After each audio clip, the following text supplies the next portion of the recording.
So my spoiler video's been out for like a day or two now, and I'm sure everyone's had some thoughts about new Luminaris. If you haven't seen my spoiler video, check out the link over here. Luminaris is real good.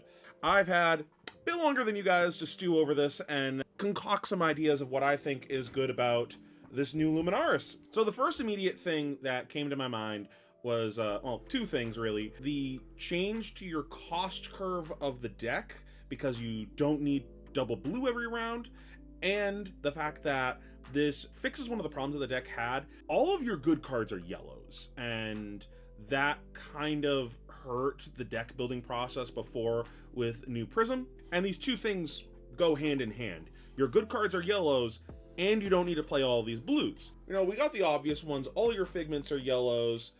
Erudition's a yellow. Soul Shield, Celestial Cataclysm. If you want a different soul dump, you have Radiant Force Field. You've got the Gem. You've got Judgment if that ever comes up, which actually kind of matters right now with Kano and Katsu in the meta. You've got some yellow payoffs with Library and Light of Soul. You've got a lot of stuff at yellow or cares about yellow, but a lot of it was awkward before. Either you just weren't incentivized to play these cards because they were yellows and it didn't fit your cost curve. I'm sure some of you might be confused by what I'm saying when I'm talking about your cost curve and blues, so I will give a brief explanation of that here. So the way it worked before was with Luminaris, the second Luminaris, it costs you to give yourself Go Again. So your normal play pattern would be you'd play a Herald, that'd cost you 2, you need to give it Go Again, so you'd have to pay another 2. Now we're up to 4 resources. You'd get a Figment into play if you hit, and then you'd try to flip that Figment for free using your chest piece, Imperium Rapture, and then you'd want to attack with that Figment, or now Angel, that costs you another 2. 6 resources. So your cost curve really revolved around double blue. You could have rounds on single blue, like you could, or single yellow, where you just throw a Herald at your opponent and do nothing else. You just play a 2-card hand. And that was pretty good. Your 2-card hands were quite good. You needed to play big hands sometimes. Your opponent would just block and you'd be stuck with a big hand. Okay, now how do I play this? Or maybe this is my spot to pivot. How do I play this? So the deck building was such where you really wanted a high blue count. And you kind of had to double down on that because you needed the Iris package in the side, which was a very heavy blue.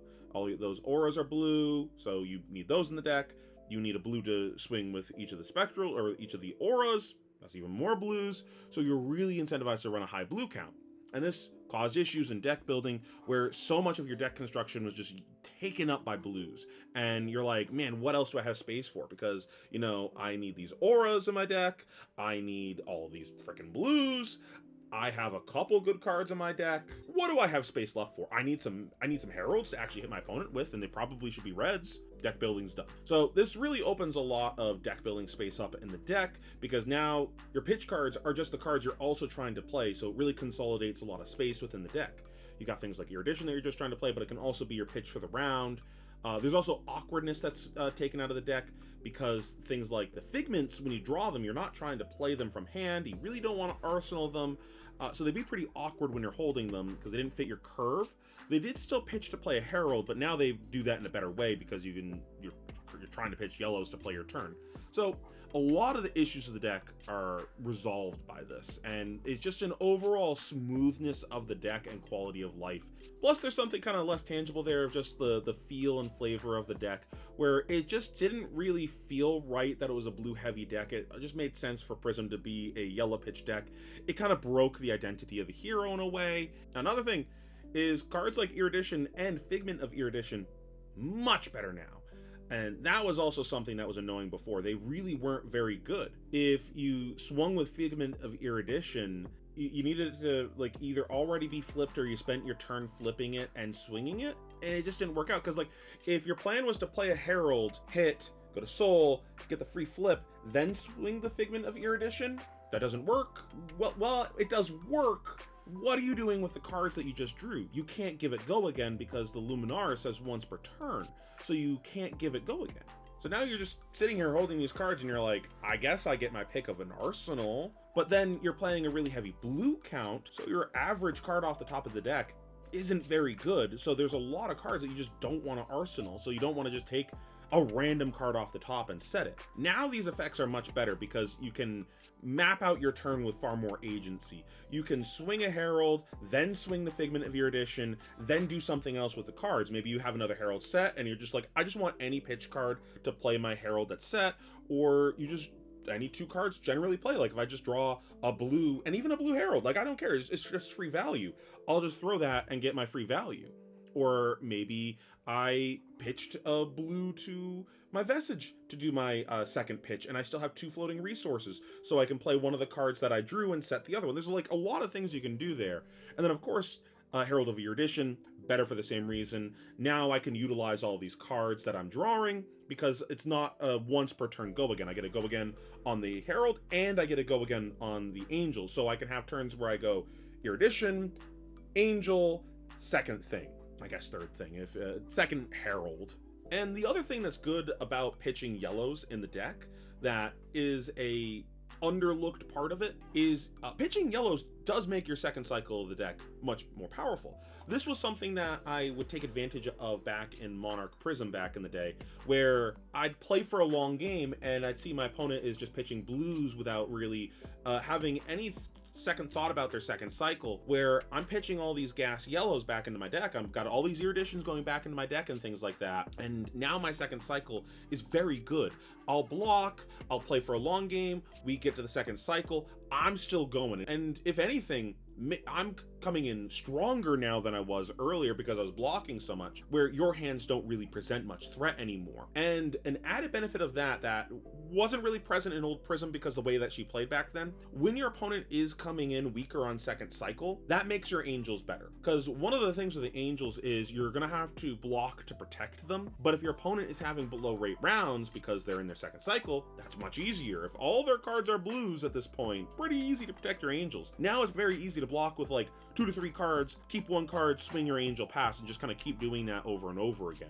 Now before moving off yellows, one thing that I am still contemplating over is, as I mentioned a minute ago, those payoff cards. We've got Light of Soul and Library, 2 cards that are very powerful in a vacuum, and we've never really had a chance to see if Light of Soul does anything, and in the case of Library, it just wasn't good enough in the past. A real quick TLDR on Library, so I don't like info dump you for too long here. Essentially the way that Library works is you're spending 2 cards with the value prospect that you're going to get a rebate and more in the future. This only matters if the game goes long enough. So I'm spending 2 cards up front because I'm going to pitch a card and play a card. I spent 2 cards and did nothing that affects the board. So I need to get +1 intellect twice to break even.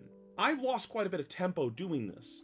So the next hurdle that you're going to run into is, to trigger this, I need to pitch 2 yellow. To pitch 2 yellows, I need to generally play 2 things. So it could be keeping 2 Heralds, or it could be keep a Herald plus do something with your Figment. In the past, in Prism, the whole Figment side wasn't really a part of that, so that wasn't really an option. The best you could do was activate your hero ability, so you always had something that you could pump that into.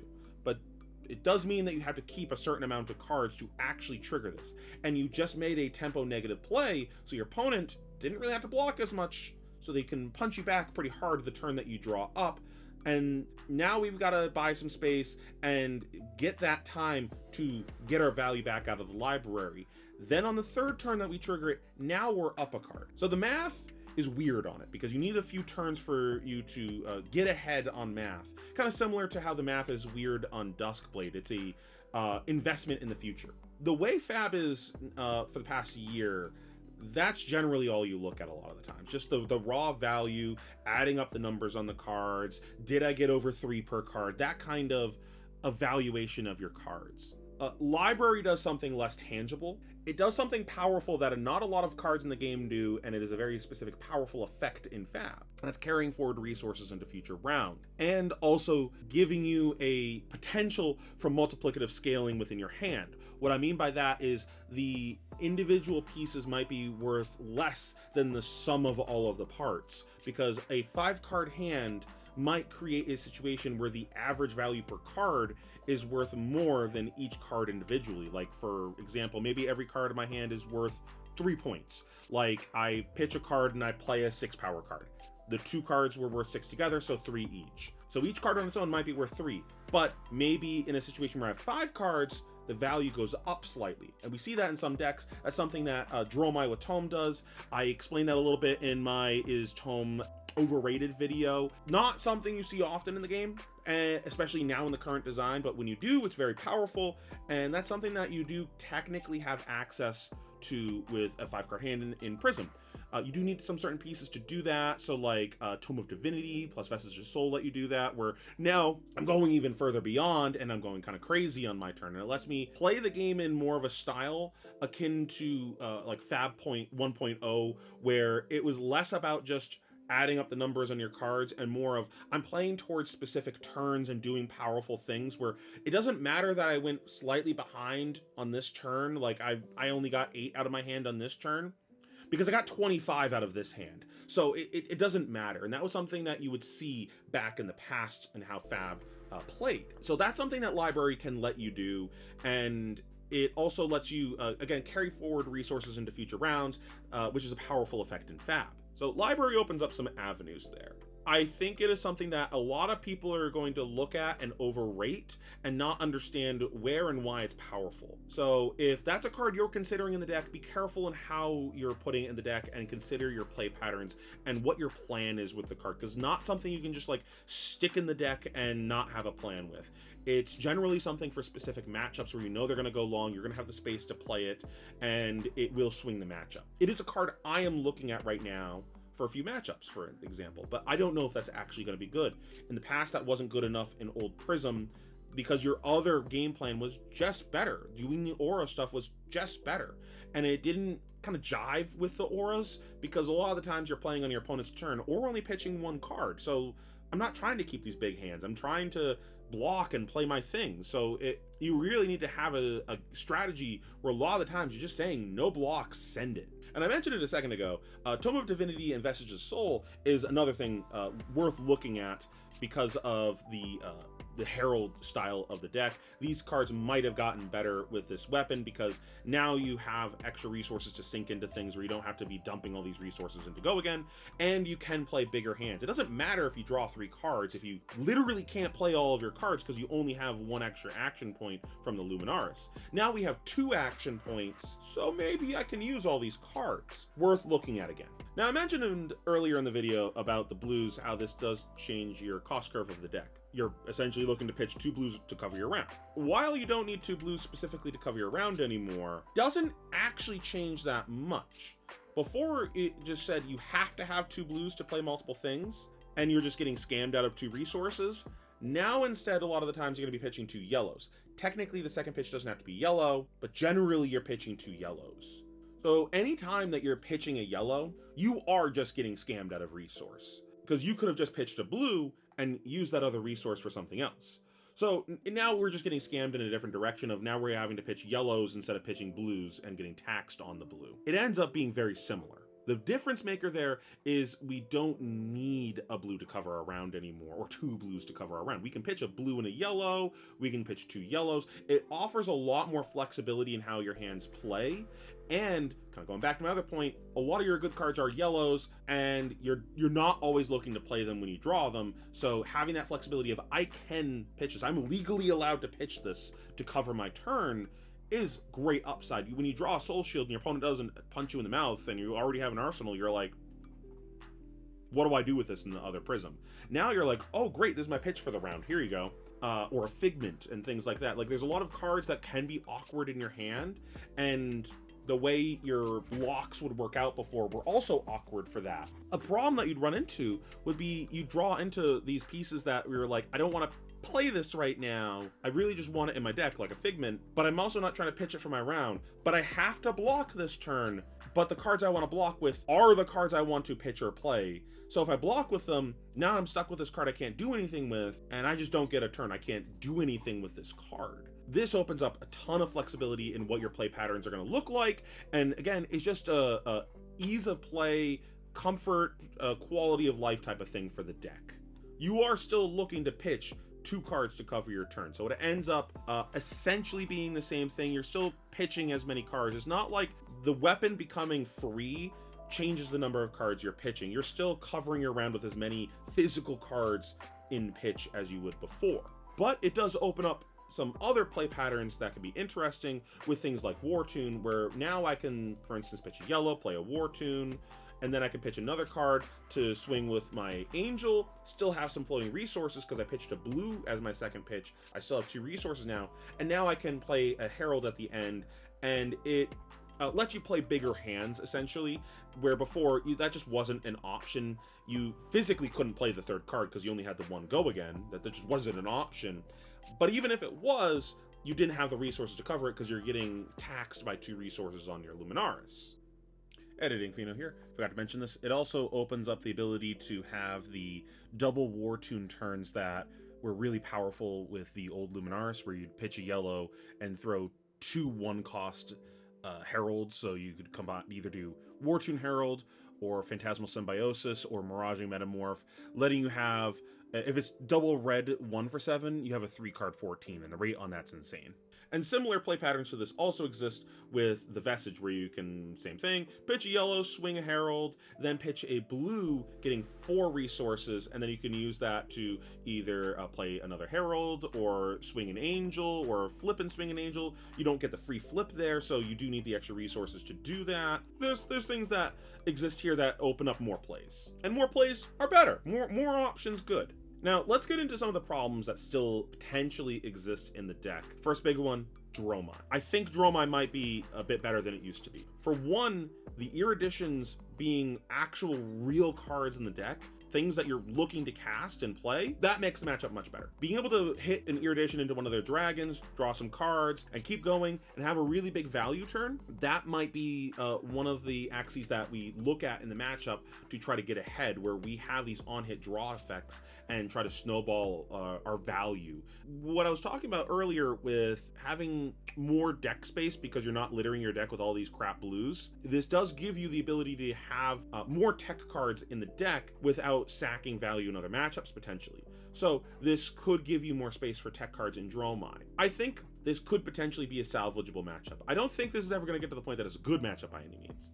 But I think that where before it was cursed, now it might be at least playable, where there's a chance to win the game. Unpreventable damage still kind of sucks to play against in the deck. This hasn't changed. This is probably a case where you just have to lean into a different game plan or wait until later on in the game to actually flip your Angels into those kind of decks. That's if you have space in that matchup though. 32 life, kind of hard to have space. That's a figure out the matchup type of situation though. Heralds, they're still pretty booty into Guardian. There's no sugarcoating that. But we still have the Aura game plan to fall back on, so there's still play in that matchup. I just want to at least mention that still looks unwinnable trying to just ram Heralds into a Guardian opponent. And then the last big one I want to talk about here, real last point of the video, your small hands are pretty bad. And by that I mean when you have to block with like 3 cards. Your 2-card hands, great. You have some of the best 2-card hands in the game. Your big hands before were an issue and your small hands before were an issue. Your like 4 and your 1s, your 2s and 3s,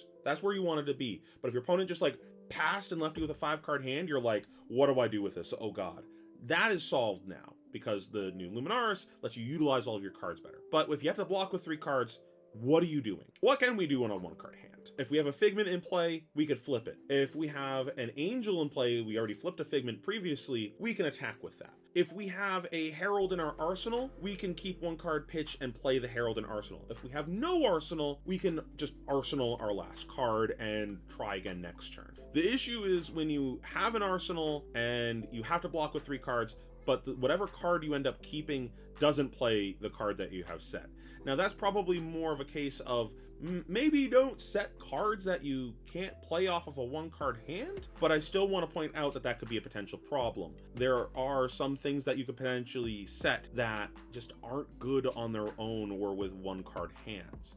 Like some of the instants that are attack reaction style instants. If you had a D-React in Arsenal, you can't do anything with a 1-card hand and a D-React set. If, God forbid, you had to set a Figment. So I think that's more of just a case of be cognizant cognizant of what you set. Don't put trash cards in Arsenal. If you get into a hand that you got to block pretty aggressively, you might be in a bad spot. I think the real tough thing there is when you have like multiple turns in a row where you have to block pretty aggressively and you just like don't have anything to sink resources into. Like you don't have a Figment in play and you draw another Figment and your opponent makes you block with 3 cards and you're like, do I pass turn no Arsenal or do I set this Figment? And then you choose to set the Figment and the same thing happens again next turn. It's pretty cursed. Maybe you were just supposed to IP yourself there. I don't know. It's one of those cases where like you'd wish that you'd have Crown of Providence up so you can kind of mulligan that card. Another scenario that could happen is if you draw like a Figment or something off of a Ponder token made by Figment of Erudition. And it's another case of, do I just IP myself? But I think that's all my thoughts for the deck.